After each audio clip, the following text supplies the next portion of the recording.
भोले एकादशी महारानी की जय।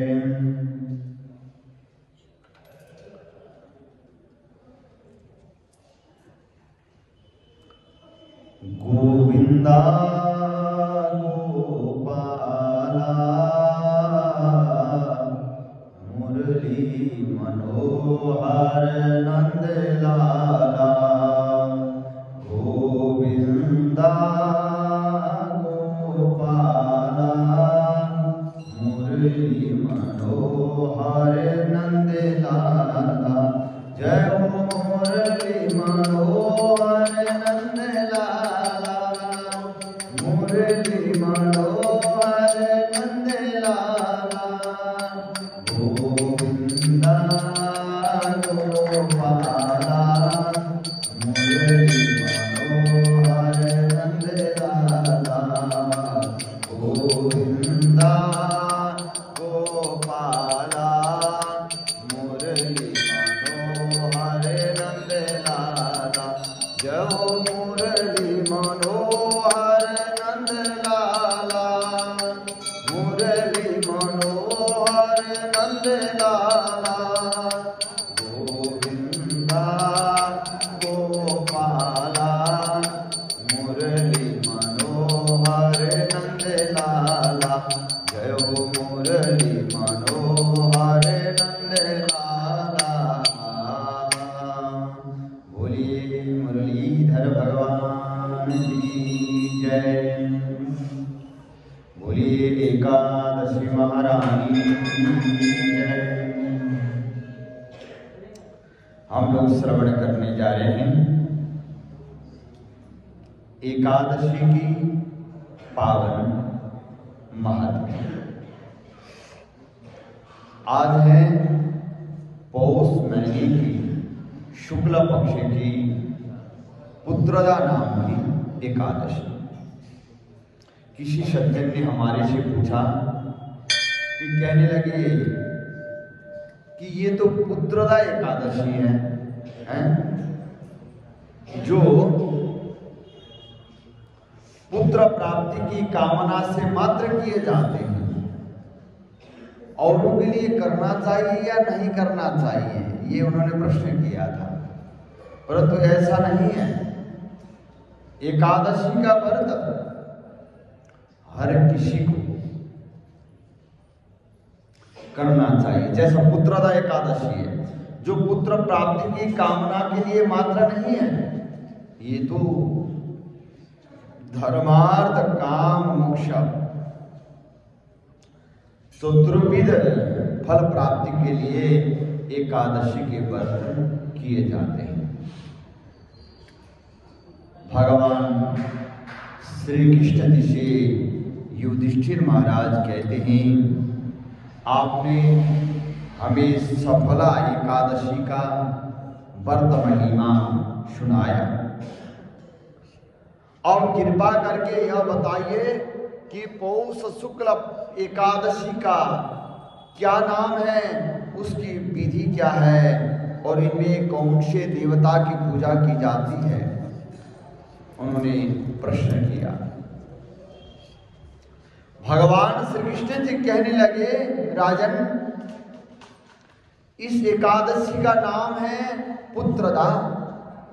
इसमें भगवान नारायण जी की पूजा की जाती है, और इस चारों और अचर संसार में पुत्रदा एकादशी के व्रत के समान और कोई दूसरा व्रत नहीं है।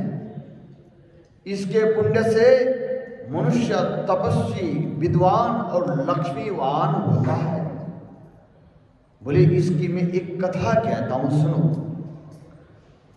भद्रावती नामक नगरी में सुकेतुमान नाम का एक राजा राज्य करता था। उसके कोई पुत्र नहीं था। उसकी स्त्री का नाम था शैव्या। वह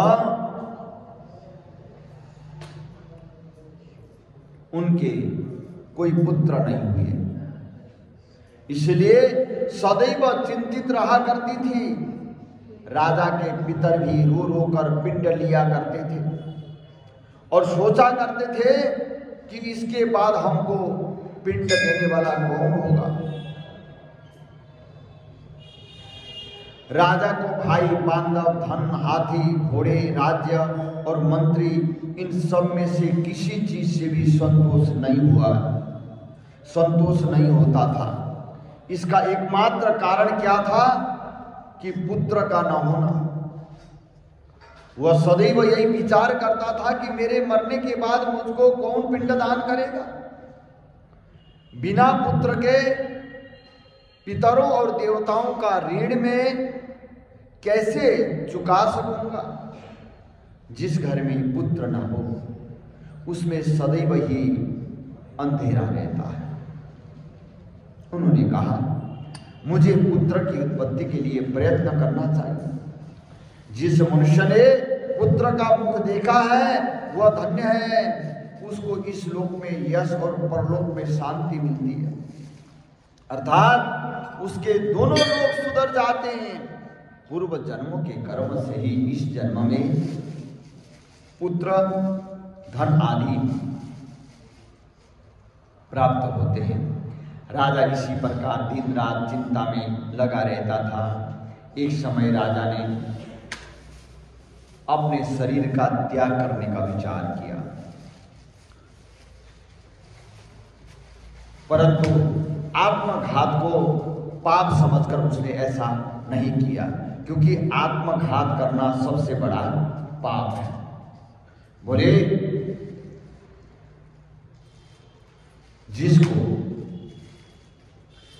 जिस शरीर को अथवा जिस आत्मा के साथ शरीर को जिसने जन्म दिया कि वो शरीर हमारे अधिकार का नहीं है। वो तो जिसने हमें जन्म दिया है, जिसने इस लोक में हमें भेजा है, उनको ही अधिकार है, हमारी अधिकार का नहीं है वो।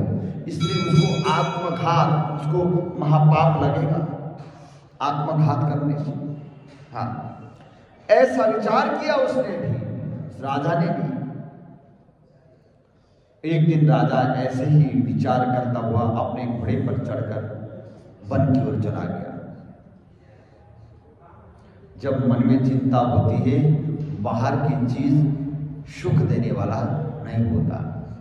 हम कथाएं सुनते हैं, परंतु जब अंदर हमारी दूसरी कथा चलती है तो कभी कथा में मन ही नहीं लगता। कहते तो हैं कथा में मन लगना चाहिए, मन लगना चाहिए, नहीं लगता। जबकि हमारी अंदर चिंताएं हैं, रोगों के प्रति चिंता, धन के प्रति चिंता, संतान के प्रति चिंता।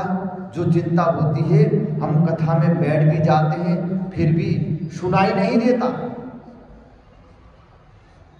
और उसी प्रकार से हम कोई पाठ करते हैं, पूजन करते हैं, कोई किताब लेकर बैठ भी जाते हैं, मालूम होता क्या है, तो हमें घर की चिंता सताती है। उन्हें जल्दी जाना है, रोटी बनानी है, नाश्ता बनानी है? होती है ना, सबको होती है, जिनकी जिम्मेवारी है। अच्छा, जिनकी चिंता वो होती है वो कैसे पाठ करते हैं? वो जल्दी जल्दी पाठ करते हैं। बोले मैंने पाठ करना है, एक चालीसा पढ़नी है, बस 2 मिनट चालीसा के लिए लगता है, हमने 1.5 मिनट में खत्म कर देते हैं। बोले गोविंद भगवान की। और इसलिए उस समय क्या होता है, जब गणेश चालीसा हम पढ़ते हैं, गणेश जी का हम मंत्र पढ़ते हैं, ओम गम गणपतये नमः, पर जब जल्दी जल्दी हम पढ़ते हैं तो पढ़ के सुनाना एक बार कैसा पढ़ते हैं, जब फटाफट पढ़ते हैं फर्क आ जाता है ना। इसलिए व्यग्र चित्तो हतो जपा, जिनका चित्त व्यग्र होता है ना, उनका जप जो होता है वो हत होता है, कोई फायदा नहीं।